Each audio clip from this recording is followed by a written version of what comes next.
రైతుని ఏ ప్రభుత్వమైనా రాజు రారాజు చేస్తానంటున్నారు. ఇదే రాజు రారాజు రైతు పరిస్థితి. ఏమంటే రైతు పరిస్థితి ఇదా? ఏమంటే పోతపాలు ప్రభుత్వం అయిపోయింది, తల్లిపాలు ప్రభుత్వం చంద్రబాబు నాయుడు ప్రభుత్వం వచ్చింది అనుకున్నాము.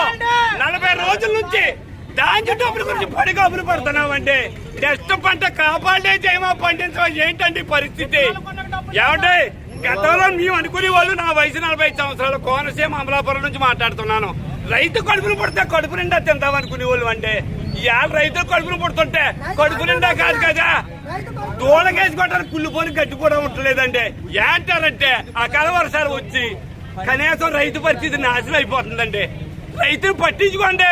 రైతుని రాజు వద్దు రారాజు వద్దండి.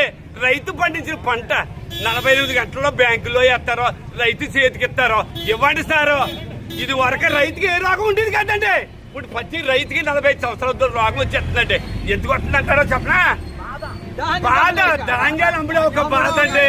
అకాల వర్షాలు వచ్చేటువంటి నాశనం అయిపోవటం 40 సంవత్సరాలు వచ్చిన రైతుకి షుగర్, బీపీ, కొలెస్ట్రాల్ వచ్చేసి చచ్చిపోతున్నామండి. కనీసం ఏ ప్రభుత్వం అయినా రైతుకి పెన్షన్ పెట్టండి సారు. 45 సంవత్సరాలతో కనీసం ఆయన ఇచ్చిన డబ్బుతోటైనా బిల్లు అయినా మిగుతుంది సారు. తర్వాత 48 గంటల డబ్బు వేయండి సారు. మా పరిస్థితులు బాగోలేదు సారు.